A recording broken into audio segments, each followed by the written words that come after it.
জানি সবাই খুব ভালোভাবে, আমাদের কোনো সমস্যা নাই এতে। 2 February world wetland day first celebrate হয়েছে 1997। 1997, 1997। র্যামসার কনভেনশন হয়েছে 1971, এটাও সকলের মুখস্থ আছে, এটাও আশা করি কারোর কোনো আপত্তি নেই। মিনিস্ট্রি, মিনিস্ট্রি এখানে রয়েছে এই মুহূর্তে environment, forest and climate change, ministry of environment, forest and climate change. মিনিস্ট্রির নামটা এখানে দেখে নাও, এনভায়রনমেন্ট, ফরেস্ট, ক্লাইমেট চেঞ্জ, এটা নিয়েও সমস্যা নেই। তাহলে এগেইন 1997, 1971, 2 ফেব্রুয়ারি মিনিস্ট্রি আমাদের হয়ে গেল।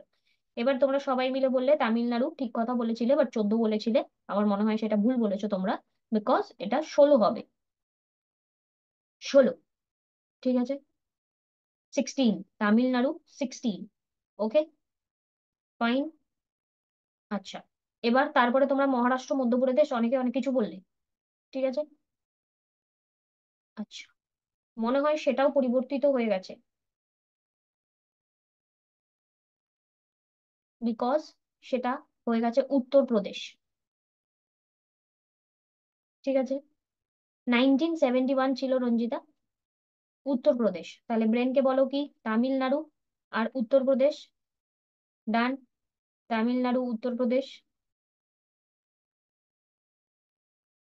হুম। এবার এবার আমাদের মাইন্ডে নিয়ে নাও, এই 80খানা আমরা আজকেই পড়বো, কারণ অনেকগুলো আমাদের পড়া হয়ে গেছে, তাই আর একে আর টাইম দেওয়া যাবে না। সো একদম ভালো করে মাইন্ডে নিয়ে নাও। যারা আগে পড়োনি তারা তাদের মতন করে গ্যাপ দিয়ে পড়বে, সেটা তাদের ব্যাপার। বাট যারা আগে পড়েছো আমার সাথে, তাদের একেবারেই হয়ে যাবে। ওকে, আমরা একদম লজিক্যালি ভেবে ভেবে পড়ার চেষ্টা করব। প্রথম কথা আমায় বলো, আচ্ছা ওরম ভাবে ভাববো না, আমরা এভাবে ভাবি ব্যাপারটাকে। 1, 2, 3, 4, 5, 6, 7, 8,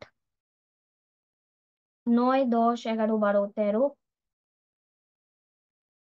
14, 15, 16, 17, 18, 19, 20, 21, 22, 23। 23খানা জায়গা আছে যেখানে আলাদা আলাদা আমার কি রয়েছে, র্যামসার রয়েছে, ঠিক আছে। তার মানে আমরা যেটা ভাবি 28 আর 8 সব জায়গায় র্যামসার নেই, এটাও কোশ্চেনে আসে, নিচের কোথায় র্যামসার একটা সিঙ্গেল সাইটও নেই। তাহলে আমাদেরকে এটা মাথায় রাখতে হবে, ঠিক। মাত্র 23টা জায়গায় আছে। এবার 23টা জায়গায় কোথায় কোথায় আছে সেটা আমি জিওগ্রাফির একটা কনটেক্সটের সাথে যদি মিলাই, মানে র্যামসার কোথায় থাকতে পারে, র্যামসার সাইট, এই যে ওয়েট ল্যান্ড বলছি, মাথাটাকে ভালো করে জিজ্ঞাসা করো। সূর্য রশ্মির সেই একই গল্প, কোথায় থাকতে পারে র্যামসার, কোন জোনে থাকতে পারে, বলো।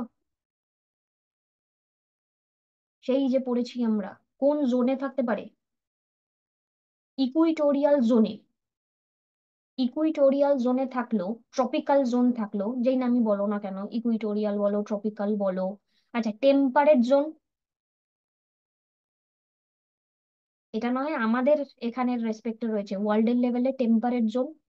আমরা নয় টেম্পারেটে থাকি না, বা টেম্পারেট জোনে কি থাকতে পারে, আমি জিজ্ঞাসা করছি জাস্ট, মানে তোমাদের অ্যানালিসিস বেসিসে থাকতে পারে কি পারে না, ভেবে বলো দেখি। কেন পারে না,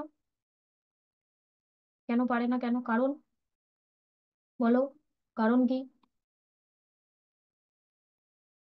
কারণ ম্যাম সূর্যরশ্মি তো টেম্পারেট জোনটাকে কখনো ক্রস করতে পারে না, মানে ট্রপিক অফ ক্যান্সার বা ট্রপিক অফ ক্যাপ্রিকনকে তো কখনো ক্রস করে তো থার্মাল ডিটেক্ট করতে পারবেন, তো এই কারণে টেম্পারেট জোনে কখনো হওয়া সম্ভব নয়। সাউদার্নে ট্রপিক অফ ক্যান্সারে কখনো সূর্যরশ্মি পড়ে না, পড়াই না না, নাই। আমি বলছি যে যখন নর্দার্ন হেমিস্ফিয়ার, ম্যাম বলো বলো। বলছি যে নর্দার্ন হেমিস্ফিয়ারে ট্রপিক অফ ক্যান্সারকে তো ক্রস করে কখনো সূর্যরশ্মি মানে পৌঁছতে পারবে না। আমি ট্রপিক অফ নর্দার্ন হেমিস্ফিয়ারের কনসেপ্টটা বললাম না তো, আমি তো ওয়ার্ল্ডের লেভেলে বললাম। হ্যাঁ, ওই জন্যই বলছি। আর মানে ম্যাম ওই যে আপনি যে রিজিয়নটা বলছেন ওটা তো মানে ট্রপিক অফ ক্যান্সারকে ক্রস করে হবে টেম্পারেট জোনটা। না, আমি যে আমরা যে পড়লাম না, একটা একটা লাইন পড়েছিলাম না আমরা, যে আমাদের অ্যাভারেজ টেম্পারেচার বেশি থাকে আমার ইকুয়েটারে, বাট আমরা কখনোই বলতে পারবো না থ্রু আউট দি সেকশনস, মানে থ্রু আউট দি ইয়ার ইকুয়েটারে সবচেয়ে বেশি টেম্পারেচার থাকে। এই একটা লাইন পড়িয়েছিলাম না, বুঝিয়েছিলাম না, বুঝেছিলাম তো এই লাইনটা সবাই। মানে অ্যাভারেজে ইকুয়েটরে বেশি থাকে, বাট ইট ডাজেন্ট মিন কি পুরো বছরের সমস্ত দিনের ম্যাক্সিমাম টেম্পারেচার ইকুয়েটরে থাকে। কখনো থাকে নর্থে, কখনো থাকে সাউথে। ঠিক আছে? বিকজ অফ আইটিসিজেড, আইটিসিজেড চেঞ্জ হয়। ঠিক আছে? ইন্টারট্রপিক্যাল কনভার্জেন্স জোন।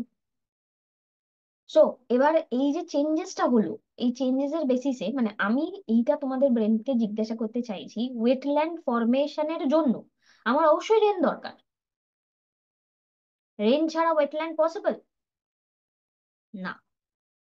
তাই পৃথিবীর যেইখানে যেইখানে রেন হয় সেইখানে সেইখানে ওয়েটল্যান্ড থাকবে। মানে এটা কখনো তোমাদের পরীক্ষাতে জিজ্ঞাসা করবে না, বাট তোমাদেরকে আমি জাস্ট সেন্স নিতে চাইছি তোমাদের কতটা ব্রেনে গেছে। তার মানে ওই আইটিসিজেড এর মুভমেন্টের জন্য, কিংবা যে বাতাসের বিভিন্ন আলাদা আলাদা ওই ওয়েস্টার্লি ইস্টার্লি ইত্যাদি ইত্যাদির জন্য যেখানে যেখানে যেখানে রেনে হবে সেই সমস্ত এলাকাতে কিন্তু ওয়েটল্যান্ড থাকবে। ওকে। আচ্ছা, যাই হোক, একটু একটু কিন্তু তোমরা অ্যানালিটিক্যাল কোশ্চেনে ঘাটছো দেখতে পাচ্ছি, তবে উত্তরটা দেরিতে এলো। থাকবে না কেন, থাকবে, মুভমেন্ট হবে।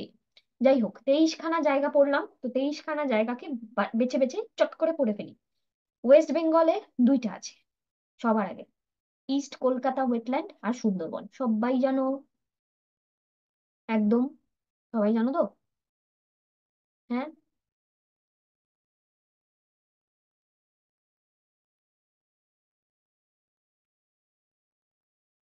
ওকে,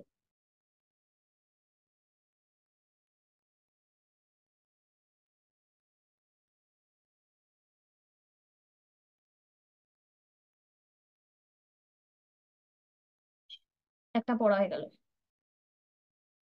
ত্রিপুরা, প্রচন্ড important, Rudrasagar lake. Rudrasagar lake, এটা আমি তোমাদেরকে মনে রাখতে বলেছিলাম। ত্রিপুরা ত্রিনয়নী এভাবে, এবং রুদ্র মানে শিব,